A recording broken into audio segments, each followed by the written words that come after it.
तुम नेकी को पहुंच नहीं सकते जब तक कि अपनी वे चीजें अल्लाह के मार्ग में खर्च न करो जो तुम्हें प्रिय हैं, और जो कुछ तुम खर्च करोगे अल्लाह उससे बेखबर न होगा।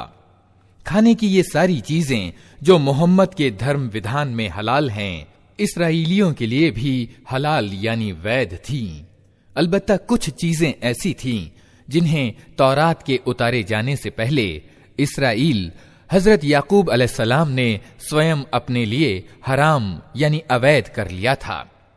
उनसे कहो, अगर तुम अपनी आपत्ति में सच्चे हो तो लाओ तौरात और प्रस्तुत करो उसका कोई अंश। इसके बाद भी जो लोग अपनी झूठी घड़ी हुई बातें अल्लाह से जोड़ते रहें, वही वास्तव में अत्याचारी हैं। कहो, अल्लाह ने जो कुछ कहा है सच कहा है। तुमको एकाग्र चित्त होकर इब्राहीम के तरीके का अनुपालन करना चाहिए, और इब्राहीम मुशरिकों यानी बहुदेववादियों में से न था। निस्संदेह सबसे पहला उपासना गृह यानी इबादत गाह जो इंसानों के लिए निर्मित हुआ, वो वही है जो मक्का में स्थित है। उसको भलाई और बरकत दी गई थी और सारे संसार वालों के लिए मार्गदर्शन केंद्र बनाया गया था। उसमें खुली निशानियां हैं। इब्राहीम का उपासना स्थल है और उसका हाल ये है कि जिसने उसमें प्रवेश किया सुरक्षित हो गया। लोगों पर अल्लाह का ये हक है कि जिसको इस घर तक पहुंचने की सामर्थ्य प्राप्त हो वो इसका हज करे, और जो कोई इस आदेश के अनुपालन से इनकार करे तो उसे मालूम हो जाना चाहिए कि अल्लाह संसार के सारे लोगों से बेपरवाह है। कहो, ए किताब वालो, तुम क्यों अल्लाह की बातें मानने से इनकार करते हो? जो कुछ तुम कर रहे हो अल्लाह सब देख रहा है। कहो, ए किताब वालो, ये तुम्हारी क्या नीति है कि जो अल्लाह की बात मानता है उसे भी तुम अल्लाह के मार्ग से रोकते हो और चाहते हो कि वो टेढ़ी राह चले, जबकि तुम स्वयं उसके सीधे मार्ग पर होने के गवाह हो। तुम्हारी करतूतों से अल्लाह बेखबर नहीं है। ए ईमान लाने वालों, अगर तुमने इन किताब वालों में से एक गिरोह की बात मानी तो ये तुम्हें ईमान से फिर इनकार की ओर फेर ले जाएंगे। तुम्हारे लिए अधर्म की ओर जाने का अब क्या अवसर बाकी है, जबकि तुमको अल्लाह की आयतें सुनाई जा रही हैं और तुम्हारे बीच उसका रसूल मौजूद है। जो अल्लाह का दामन मजबूती के साथ थामेगा वो अवश्य ही सीधा मार्ग पालेगा। ए ईमान लाने वालों, अल्लाह से डरो जैसा कि उससे डरने का हक है। तुमको मौत ना आए किंतु इस हाल में कि तुम मुस्लिम यानी आज्ञाकारी हो। सब मिलकर अल्लाह की रस्सी को मजबूती से पकड़ लो और विभेद में ना पड़ो। अल्लाह के उस एहसान को याद रखो जो उसकी ओर से तुम पर हुआ है। तुम एक दूसरे के दुश्मन थे, उसने तुम्हारे दिल जोड़ दिए और उसके अनुग्रह एवं कृपा से तुम भाई भाई बन गए। तुम आग से भरे हुए एक गड्ढे के किनारे खड़े थे, अल्लाह ने तुमको उससे बचा लिया। इस प्रकार अल्लाह अपनी निशानियां तुम्हारे सामने स्पष्ट करता है, शायद कि इन लक्षणों से तुम्हें अपने कल्याण का सीधा मार्ग दिखाई दे जाए। तुम में कुछ लोग तो ऐसे अवश्य ही रहने चाहिए जो नेकी की ओर बुलाएं, भलाई का आदेश दें और बुराइयों से रोकते रहें। जो लोग ये काम करेंगे वही सफल होंगे। कहीं तुम उन लोगों की तरह न हो जाना जो गिरोहों में बंट गए और खुले खुले स्पष्ट मार्गदर्शन पाने के बाद फिर विभेदों में पड़ गए। जिन्होंने ये नीति अपनाई वे उस दिन सख्त सजा पाएंगे, जबकि कुछ लोग उज्जवल चेहरे वाले होंगे और कुछ लोगों का मुंह काला होगा। जिनका मुंह काला होगा उनसे कहा जाएगा कि ईमान की नेमत पाने के बाद भी तुमने अधर्म की नीति अपनाई। अच्छा, तो अब इस अकृतज्ञता के बदले में यातना यानी अजाब का मजा चखो। रहे वे लोग जिनके चेहरे उज्जवल होंगे तो उनको अल्लाह की दयालुता की छाया में जगह मिलेगी और हमेशा वे इसी दशा में रहेंगे। ये अल्लाह के कथन हैं जो हम तुम्हें ठीक ठीक सुना रहे हैं, क्योंकि अल्लाह संसार वालों पर जुल्म करने का कोई इरादा नहीं रखता। धरती और आकाश की सारी चीजों का मालिक अल्लाह है और सारे मामले अल्लाह ही के सामने पेश होते हैं। अब संसार में वो उत्तम गिरोह तुम हो जिसे इंसानों के मार्गदर्शन और सुधार के लिए मैदान में लाया गया है। तुम नेकी का आदेश देते हो, बुराई से रोकते हो और अल्लाह पर ईमान रखते हो। ये किताब वाले ईमान लाते तो इन्हीं के हक में अच्छा था। यद्यपि इनमें कुछ लोग ईमान वाले भी पाए जाते हैं, किंतु इनके अधिकतर व्यक्ति अवज्ञाकारी हैं। ये तुम्हारा कुछ बिगाड़ नहीं सकते, ज्यादा से ज्यादा बस कुछ सता सकते हैं। अगर ये तुमसे लड़ें तो मुकाबले में पीठ दिखाएंगे, फिर ऐसे विवश होंगे कि कहीं से इनको मदद न मिलेगी। ये जहां भी पाए गए इन पर अपमान की मार ही पड़ी। कहीं अल्लाह के जिम्मे या इंसानों के जिम्मे में शरण मिल गई तो ये और बात है। ये अल्लाह के प्रकोप में घिर चुके हैं, इन पर मुहताजी और पराजय थोप दिया गया है। और ये सब कुछ इस कारण से हुआ है कि ये अल्लाह की आयतों का इनकार करते रहे और इन्होंने पैगंबरों की अकारण हत्या की। ये इनकी अवज्ञाओं और ज्यादतियों का अंजाम है। किंतु सभी किताब वाले समान नहीं हैं। उनमें कुछ लोग ऐसे भी हैं जो सीधे रास्ते पर कायम हैं, रातों को अल्लाह की आयतें पढ़ते हैं और उसके आगे सजदा करते हैं, अल्लाह और अंतिम दिन पर ईमान रखते हैं, नेकी का आदेश देते हैं, बुराइयों से रोकते हैं और भलाई के कामों में सरगर्म रहते हैं। ये नेक लोग हैं और जो नेकी भी ये करेंगे उसकी उपेक्षा न की जाएगी। अल्लाह परहेजगारों से भली भांति परिचित है। रहे वे लोग जिन्होंने इनकार की नीति अपनाई तो अल्लाह के मुकाबले में उनको न उनका धन कुछ काम देगा न संतान।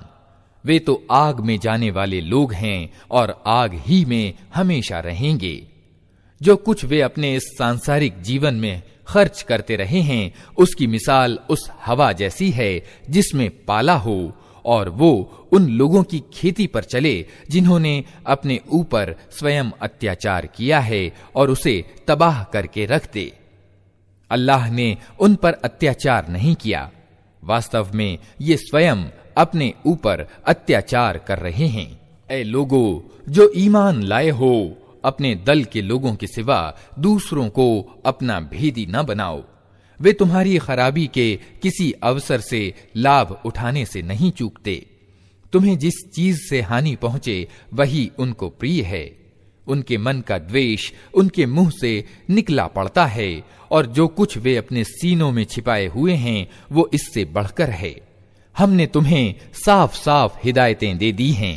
अगर तुम बुद्धिमान हो तो उनसे संबंध रखने में सावधानी बरतोगे। तुम उनसे प्रेम करते हो किंतु वे तुमसे प्रेम नहीं करते, हालांकि तुम समस्त आसमानी किताबों को मानते हो। जब वे तुमसे मिलते हैं तो कहते हैं कि हमने भी तुम्हारे रसूल और तुम्हारी किताब को मान लिया है, किंतु जब अलग होते हैं तो तुम्हारे विरुद्ध उनके क्रोध एवं प्रकोप का ये हाल होता है कि अपनी उंगलियां चबाने लगते हैं। उनसे कह दो कि अपने क्रोध में आप जल मरो। अल्लाह दिलों के छिपे हुए भेद तक जानता है। तुम्हारा भला होता है तो उनको बुरा मालूम होता है और तुम पर कोई मुसीबत आती है तो ये प्रसन्न होते हैं, किंतु इनका कोई उपाय तुम्हारे विरुद्ध सफल नहीं हो सकता। शर्त यह है कि तुम धैर्य से काम लो और अल्लाह से डर कर काम करते रहो। जो कुछ ये कर रहे हैं अल्लाह उस पर हावी है।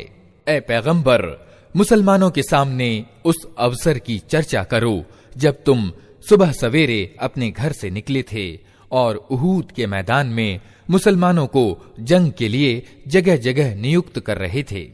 अल्लाह सारी बातें सुनता है और वो बहुत ही खबर रखने वाला है। याद करो जब तुम में से दो गिरोह कायरता दिखाने पर आमादा हो गए थे, हालांकि अल्लाह उनकी मदद पर मौजूद था और ईमान लाने वालों को अल्लाह ही पर भरोसा रखना चाहिए। आखिर इससे पहले बद्र की लड़ाई में अल्लाह तुम्हारी मदद कर चुका था, हालांकि उस समय तुम बहुत कमजोर थे। अतः तुमको चाहिए कि अल्लाह की नाशुक्री से बचो। उम्मीद है कि अब तुम शुक्रगुजार बनोगे। ऐ नबी, याद करो जब तुम ईमान वालों से कह रहे थे, क्या तुम्हारे लिए ये बात काफी नहीं कि अल्लाह 3000 फरिश्ते उतार कर तुम्हारी सहायता करे। निस्संदेह अगर तुम धैर्य से काम लो और अल्लाह से डरते हुए काम करो तो जिस क्षण तुम्हारे शत्रु तुम्हारे ऊपर चढ़कर आएंगे उसी क्षण तुम्हारा रब 3000 नहीं 5000 निशान वाले फरिश्तों से तुम्हारी सहायता करेगा। ये बात अल्लाह ने तुम्हें इसलिए बता दी है कि तुम प्रसन्न हो जाओ और तुम्हारे दिल संतुष्ट हो जाएं। विजय और सहायता जो कुछ भी है अल्लाह की ओर से है, जो बड़ी शक्ति वाला और सूझबूझ वाला है। और ये सहायता वो तुम्हारी इसलिए करेगा ताकि कुफ्र की राह पर चलने वालों की एक भुजा काट दे या उनको ऐसी अपमानजनक पराजय दे कि वे असफलता के साथ परास्त हो जाएं। ऐ पैगंबर, निर्णय के अधिकारों में तुम्हारा कोई हिस्सा नहीं। अल्लाह को अधिकार है चाहे उन्हें माफ करे चाहे सजा दे, क्योंकि वे अत्याचारी हैं। धरती और आकाशों में जो कुछ है उसका मालिक अल्लाह है, जिसको चाहे माफ कर दे और जिसको चाहे यातना दे। वो क्षमाशील और दयावान है। ए ईमान लाने वालों, ये बढ़ता और चढ़ता ब्याज खाना छोड़ दो और अल्लाह से डरो। आशा है कि सफल होगे। उस आग से बचो जो अधर्मियों के लिए जुटाई गई है। अल्लाह और रसूल का आदेश मानो। आशा है कि तुम पर दया की जाएगी। दौड़कर चलो उस मार्ग पर जो तुम्हारे रब की बख्शिश यानी क्षमादान और उस जन्नत की ओर जाता है जिसका विस्तार धरती और आकाशों जैसा है, और वो ईश्वर से उन डरने वाले लोगों के लिए तैयार की गई है जो प्रत्येक दशा में अपने माल खर्च करते हैं, चाहे बुरे हाल में हो या अच्छे हाल में, जो गुस्से को पी जाते हैं और दूसरों के कसूर को माफ कर देते हैं। ऐसे नेक लोग अल्लाह को बहुत प्रिय हैं और जिनका हाल ये है कि यदि कभी कोई अश्लील कार्य उनसे हो जाता है या किसी गुनाह में पड़कर वे अपने ऊपर जुल्म कर बैठते हैं तो तत्काल अल्लाह उन्हें याद आ जाता है और उससे वे अपने कसूरों की क्षमा चाहते हैं, क्योंकि अल्लाह के सिवा और कौन है जो गुनाह माफ कर सकता हो। और वे कभी जानते बूझते अपने किए पर आग्रह नहीं करते। ऐसे लोगों का बदला उनके रब के पास ये है कि वो उनको माफ कर देगा और ऐसे बागों में उन्हें दाखिल करेगा जिनके नीचे नहरें बहती होंगी और वहां वे हमेशा रहेंगे। कैसा अच्छा बदला है अच्छे कर्म करने वालों के लिए। तुमसे पहले बहुत से युग बीत चुके हैं।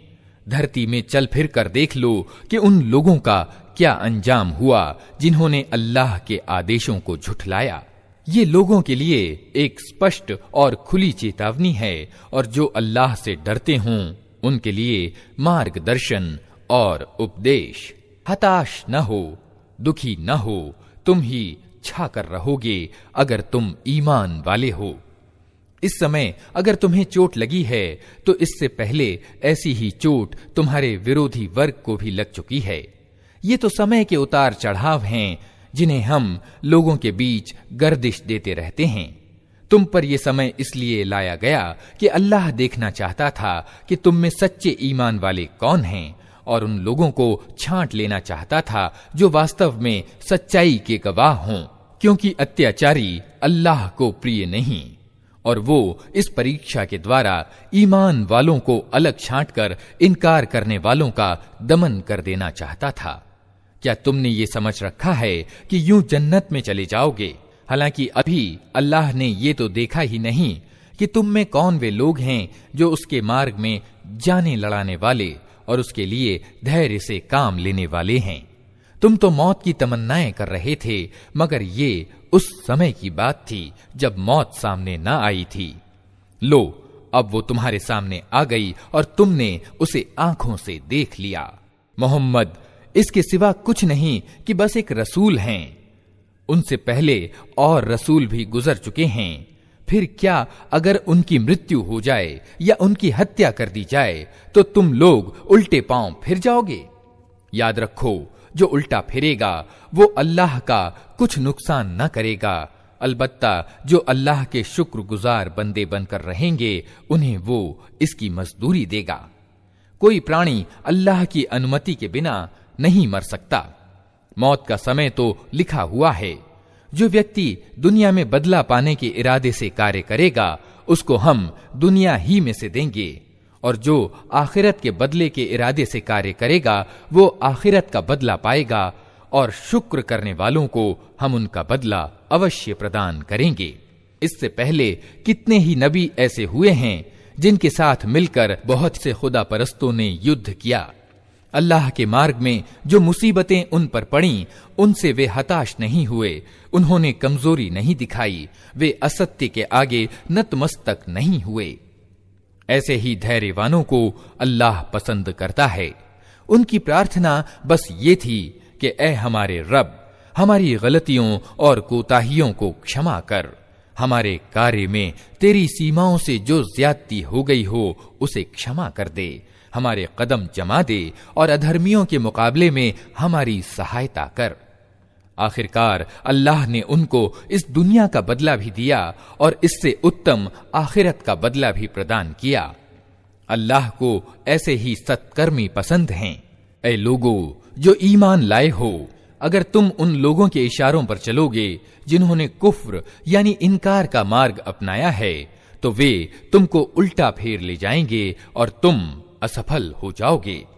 उनकी बातें असत्य हैं।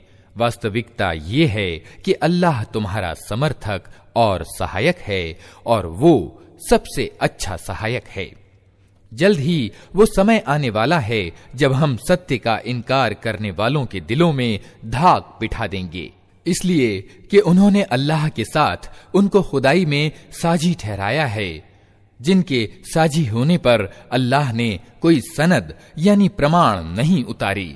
उनका अंतिम ठिकाना जहन्नम है और बहुत ही बुरी है वो ठहरने की जगह जो उन अत्याचारियों को मिलेगी।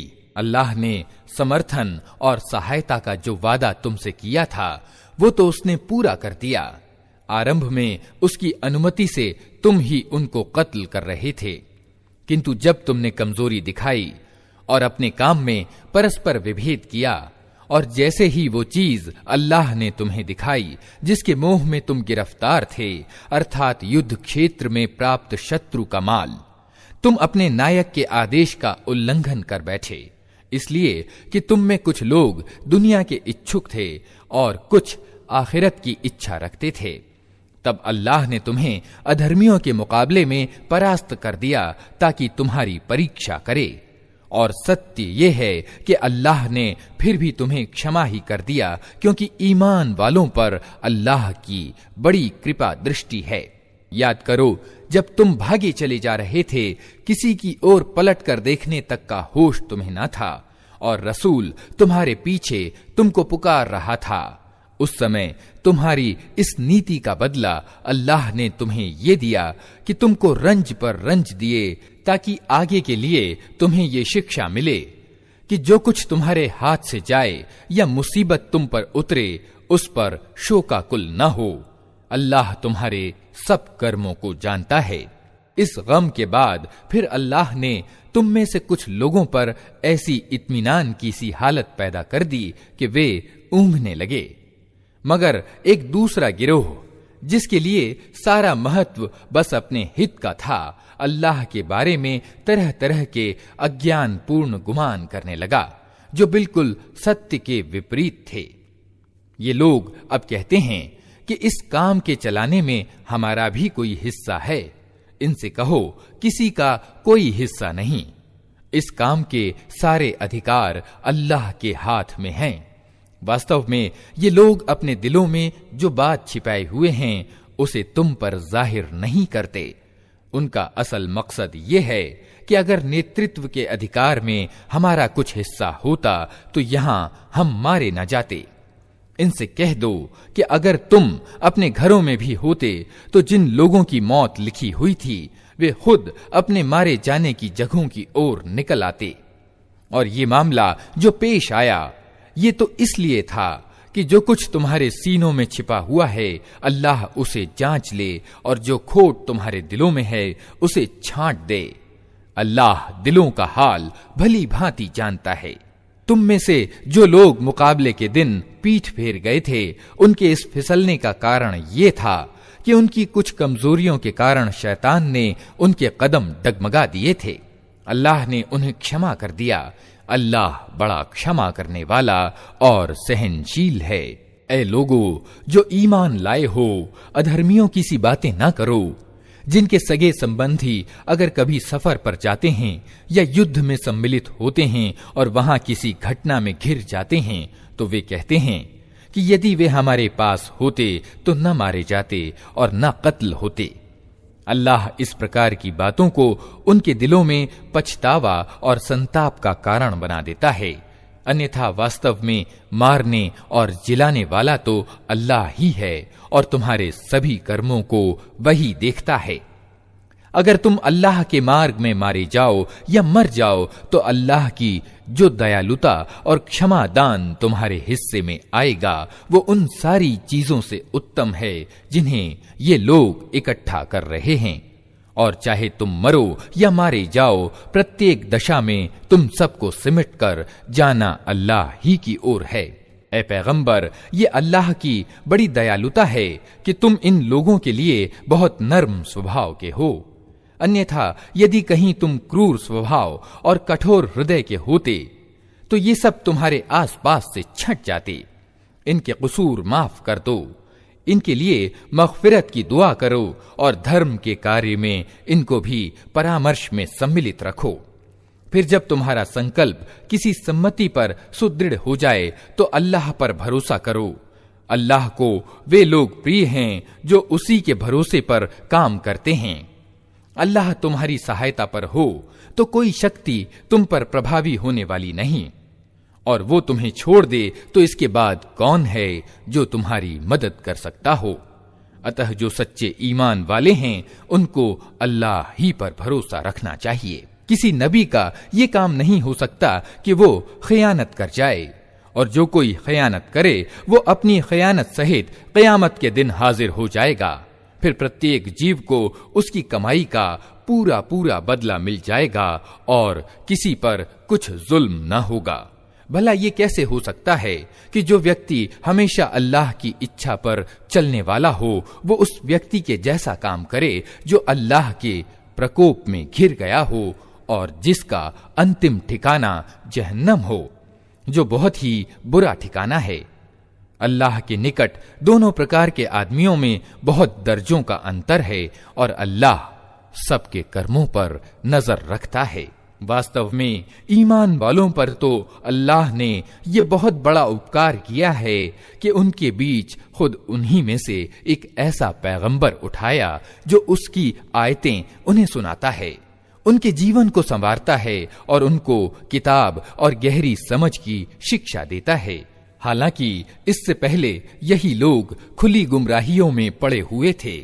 और ये तुम्हारा क्या हाल है कि जब तुम पर मुसीबत आ पड़ी तो तुम कहने लगे ये कहां से आई, हालांकि बद्र की लड़ाई में इससे 2 गुनी मुसीबत तुम्हारे हाथों विरोधी गिरोह पर पड़ चुकी है।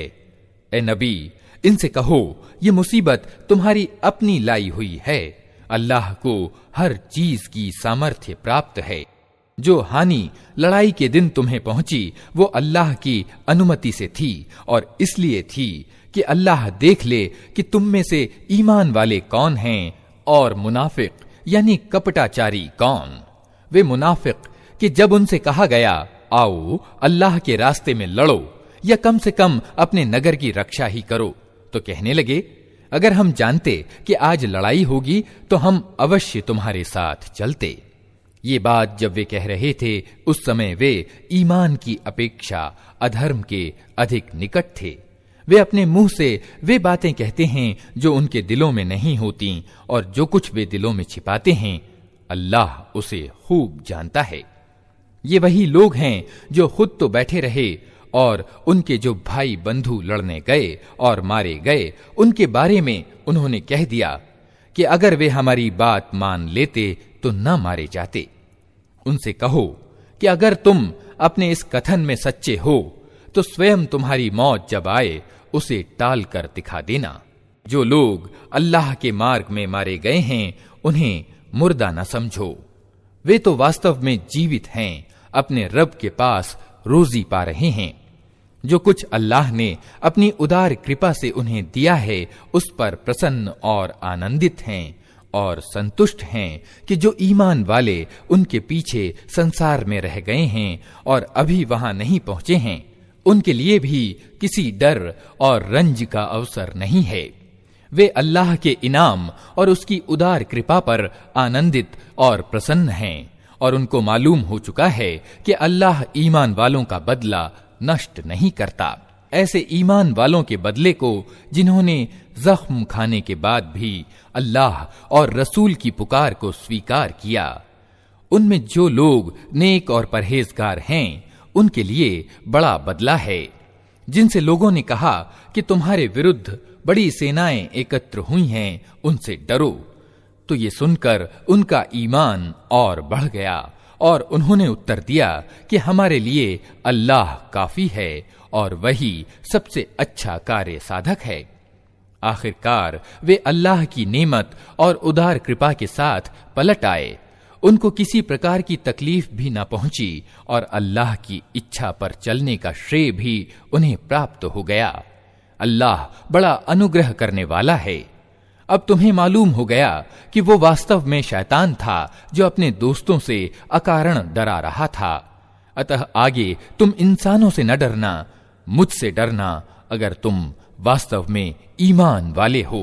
ए पैगंबर, जो लोग आज कुफ्र यानी इनकार और अधर्म के मार्ग में बड़ी दौड़ धूप कर रहे हैं, उनकी सरगर्मियों से तुम दुखी ना हो। ये अल्लाह का कुछ भी ना बिगाड़ सकेंगे। अल्लाह का इरादा ये है कि उनके लिए परलोक में कोई हिस्सा न रखे और आखिरकार उनको सख्त सजा मिलने वाली है। जो लोग ईमान को छोड़कर कुफ्र के खरीदार बने हैं, वे निश्चय ही अल्लाह की कोई हानि नहीं कर रहे हैं। उनके लिए दुखद यातना तैयार है। ये ढील जो हम उन्हें दिए जाते हैं, इसको ये अधर्मी अपने लिए अच्छा न समझें। हम तो इन्हें इसलिए ढील दे रहे हैं कि ये अच्छी तरह गुनाहों का बोझ समेट लें, फिर उनके लिए अत्यंत अपमानजनक सजा है। अल्लाह ईमान वालों को इस दशा में हरगिज न रहने देगा जिसमें तुम लोग इस समय पाए जाते हो। वो पाक लोगों को नापाक लोगों से अलग करके रहेगा, किंतु अल्लाह का तरीका ये नहीं है कि तुम लोगों पर परोक्ष को प्रकट कर दे। परोक्ष की बातें बताने के लिए तो अल्लाह अपने रसूलों में से जिसे चाहता है चुन लेता है। अतः परोक्ष की बातों के बारे में अल्लाह और उसके रसूलों पर ईमान रखो। यदि तुम ईमान और परहेजगारी की नीति अपनाओगे तो तुमको बड़ा प्रतिदान मिलेगा। जिन लोगों को अल्लाह ने अपनी उदार अनुकंपा से दिया है और फिर वे कंजूसी से काम लेते हैं, वे ये ना समझें कि ये कंजूसी उनके लिए अच्छी है। नहीं, ये उनके लिए बहुत ही बुरी है। जो कुछ वे अपनी कंजूसी से इकट्ठा कर रहे हैं, वही क़यामत के दिन उनके गले का तौक बन जाएगा। धरती और आकाशों की मीरास अल्लाह ही के लिए है और तुम जो कुछ करते हो अल्लाह उसे जानता है।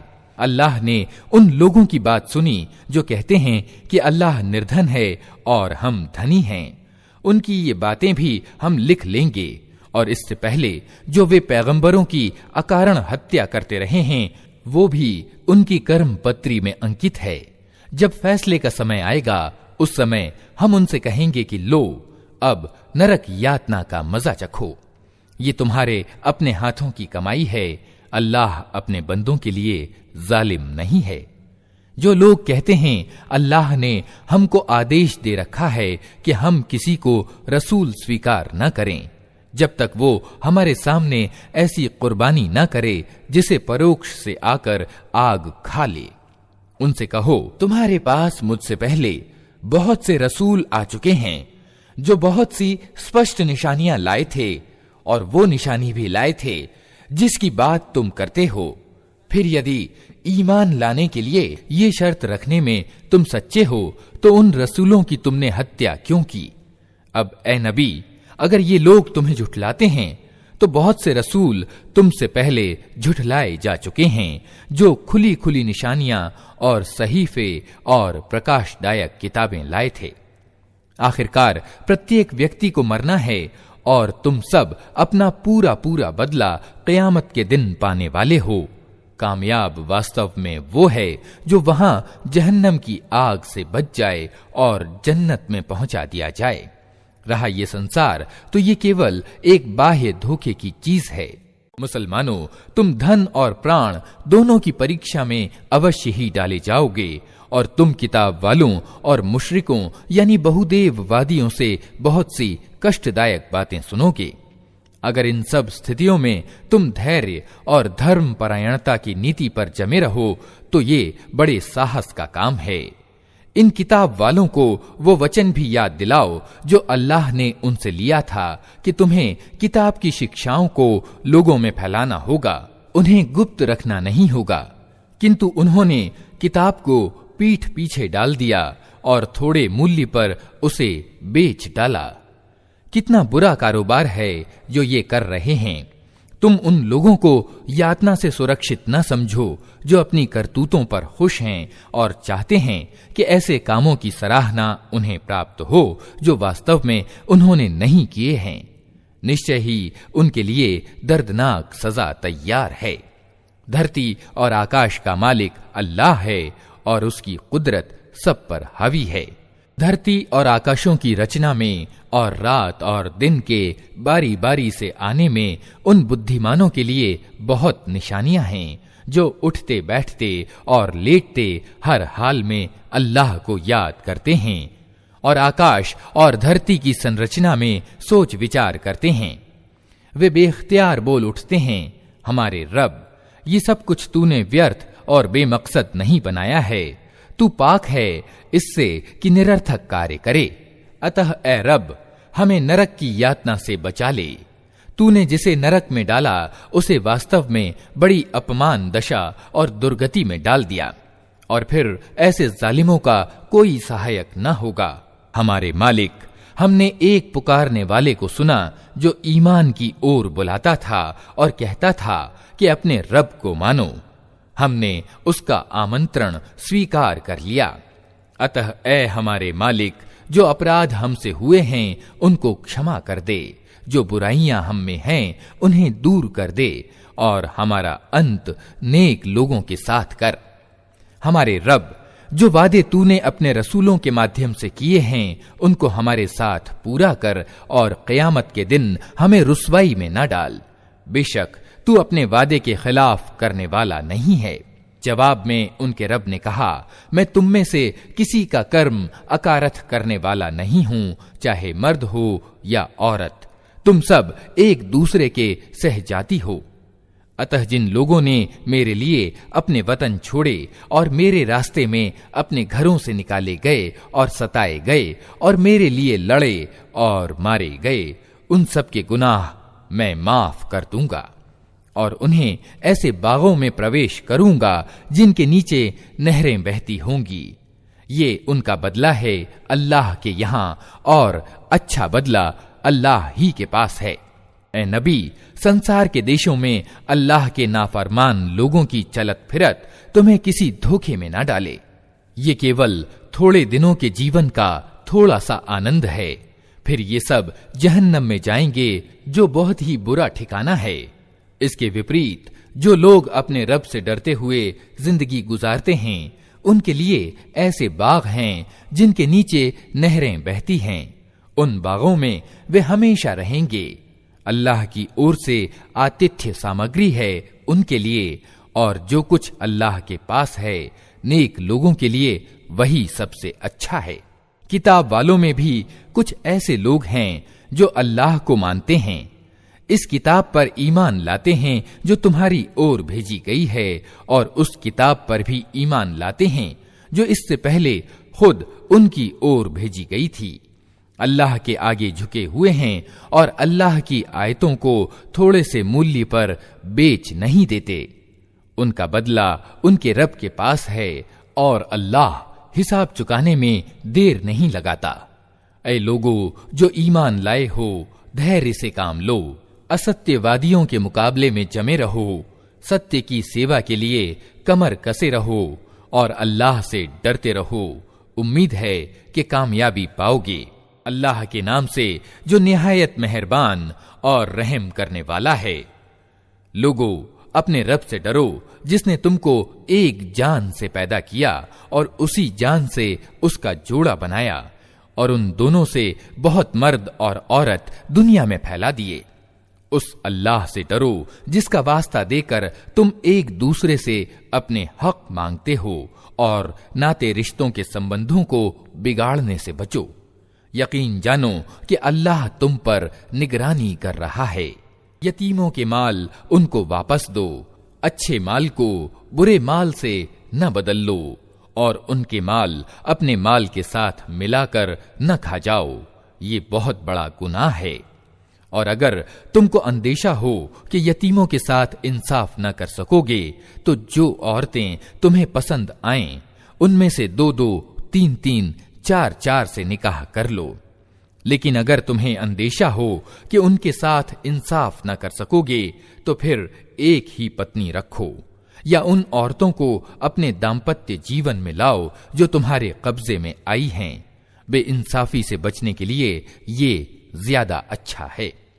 और औरतों के मेहर खुशी से अनिवार्य जानते हुए अदा करो। हाँ, अगर वे खुद अपनी खुशी से मेहर का कोई हिस्सा तुम्हें माफ कर दें तो उसे तुम मजे से खा सकते हो। और अपने वे माल जिन्हें अल्लाह ने तुम्हारे लिए जिंदगी कायम रखने का साधन बनाया है, नादान लोगों को न सौंपो। अलबत्ता उन्हें खाने और पहनने के लिए दो और उन्हें नेक सुझाव दो। और यतीमों की आजमाइश करते रहो यहां तक कि वे निकाह की उम्र को पहुंच जाएं। फिर अगर तुम उनमें योग्यता पाओ तो उनके माल उनको सौंप दो। ऐसा कभी न करना कि न्याय की सीमा का उल्लंघन करके इस भय से उनके माल जल्दी जल्दी खा जाओ कि वे बड़े होकर अपने हक की मांग करेंगे। यतीम का जो सरपरस्त मालदार हो वो परहेजगारी से काम ले और जो गरीब हो वो सामान्य रीति के अनुसार खाए। फिर जब उनके माल उन्हें सौंपने लगो तो लोगों को इस पर गवाह बना लो और हिसाब लेने के लिए अल्लाह काफी है।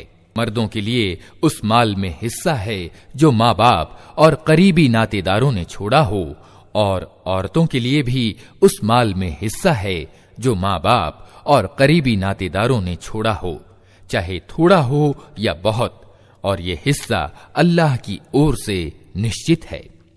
और जब बांटने के अवसर पर कुटुंब के लोग और यतीम और मोहताज आएं तो उस माल में से उनको भी कुछ दो और उनके साथ भले मानुसों की सी बात करो। लोगों को इस बात का ख्याल करके डरना चाहिए कि अगर वे खुद अपने पीछे बेबस बच्चे छोड़ते तो मरते समय उन्हें अपने बच्चों के लिए कैसी कुछ आशंकाएं घेरती। इसलिए चाहिए कि वे अल्लाह से डरें और ठीक बात करें। जो लोग जुल्म के साथ यतीमों के माल खाते हैं वास्तव में वे अपने पेट आग से भरते हैं और वे जरूर जहन्नम की भड़कती हुई आग में झोंके जाएंगे। तुम्हारी संतान के बारे में अल्लाह तुम्हें आदेश देता है कि मर्द का हिस्सा 2 औरतों के बराबर है। अगर मरने वाले की उत्तराधिकारी 2 से अधिक लड़कियां हों तो उन्हें तरके यानी छोड़ी हुई संपत्ति का 2/3 दिया जाए, और अगर एक ही लड़की वारिस हो तो आधा तरका उसका है। अगर मरने वाले के औलाद हो तो उसके माँ बाप में से हर एक को तरके का 6ठा हिस्सा मिलना चाहिए, और अगर वो निसंतान हो और माँ बाप ही उसके वारिस हों तो माँ को 3रा हिस्सा दिया जाए, और अगर मरने वाले के भाई बहन भी हों तो माँ 6ठे हिस्से की हकदार होगी। ये सब हिस्से उस समय निकाले जाएंगे जबकि वसीयत जो मरने वाले ने की हो पूरी कर दी जाए और कर्ज जो उस पर हो चुका दिया जाए। तुम नहीं जानते कि तुम्हारे माँ बाप और तुम्हारी संतान में से कौन लाभ की दृष्टि से तुमसे ज्यादा करीब है। ये हिस्से अल्लाह ने निश्चित कर दिए हैं और अल्लाह यकीनन ही सब हकीकतों से वाकिफ और सब मसलहतों का जानने वाला है। और तुम्हारी बीवियों ने जो कुछ छोड़ा हो उसका आधा हिस्सा तुम्हें मिलेगा अगर वे निस्संतान हों, वरना संतान होने की स्थिति में तरके का 1/4 हिस्सा तुम्हारा है, जबकि वसीयत जो उन्होंने की हो पूरी कर दी जाए और कर्ज जो उन्होंने छोड़ा हो चुका दिया जाए। और वे तुम्हारे तरके में से 1/4 की हकदार होंगी अगर तुम निस्संतान हो, वरना तुम्हारे संतान वाले होने की स्थिति में उनका हिस्सा 8वां होगा। इसके बाद की जो वसीयत तुमने की हो वो पूरी कर दी जाए और जो कर्ज तुमने छोड़ा हो वो चुका दिया जाए। और अगर वो मर्द या औरत जिसका तरका बांटना है निसंतान भी हो और उसके माँ बाप भी जिंदा न हो, मगर उसका एक भाई या एक बहन मौजूद हो, तो भाई और बहन हर एक को 6ठा हिस्सा मिलेगा। और भाई बहन एक से ज्यादा हों तो सारे तरके के 1/3 में वे सब शरीक होंगे, जबकि वसीयत जो की गई हो पूरी कर दी जाए और कर्ज जो मरने वाले ने छोड़ा हो अदा कर दिया जाए। शर्त यह है कि वो नुकसान पहुंचाने वाला ना हो। ये आदेश हैं अल्लाह की ओर से और अल्लाह जानता देखता और सहनशील है। ये अल्लाह की निश्चित की हुई सीमाएं हैं। जो अल्लाह और उसके रसूल का कहा मानेगा उसे अल्लाह ऐसे बागों में दाखिल करेगा जिनके नीचे नहरें बहती होंगी और उन बागों में वो हमेशा रहेगा, और ये बड़ी सफलता है। और जो अल्लाह और उसके रसूल की नाफरमानी करेगा और उसकी निर्धारित सीमाओं का उल्लंघन कर जाएगा, उसे अल्लाह आग में डालेगा जिसमें वो हमेशा रहेगा, और उसके लिए अपमानजनक सजा है। तुम्हारी औरतों में जो बदकारी कर बैठें उन पर अपने में से 4 आदमियों की गवाही लो, और अगर 4 आदमी गवाही दे दें तो उनको घरों में बंद रखो यहां तक कि उन्हें मौत आ जाए या अल्लाह उनके लिए कोई रास्ता निकाल दे। और तुम में से जो ये काम कर बैठें उन दोनों को तकलीफ दो, फिर अगर वे तौबा करें और अपने को सुधार लें तो उन्हें छोड़ दो कि अल्लाह बहुत तौबा कबूल करने वाला और रहम करने वाला है। हाँ, ये जान लो कि अल्लाह पर तौबा कबूल करने का हक उन्हीं लोगों के लिए है जो नादानी की वजह से कोई बुरा काम कर बैठते हैं और उसके बाद जल्दी ही तौबा कर लेते हैं। ऐसे लोगों की ओर अल्लाह अपनी मेहरबानी की निगाह से फिर ध्यान देता है, और अल्लाह सारी बातों की खबर रखने वाला और गहरी समझ रखने वाला पूरा जानकार है। मगर तौबा उन लोगों के लिए नहीं है जो बुरे काम किए चले जाते हैं, यहां तक कि जब उनमें से किसी की मौत का समय आ जाता है उस समय वो कहता है कि अब मैंने तौबा की। और इसी तरह तौबा उनके लिए भी नहीं है जो मरते दम तक अधर्मी रहें। ऐसे लोगों के लिए तो हमने दर्दनाक सजा तैयार कर रखी है। ऐ लोगों जो ईमान लाए हो, तुम्हारे लिए ये हलाल नहीं है कि जबरदस्ती औरतों के वारिस बन बैठो, और ना ये हलाल है कि उन्हें तंग करके उस महर का कुछ हिस्सा उड़ा लेने की कोशिश करो जो तुम उन्हें दे चुके हो।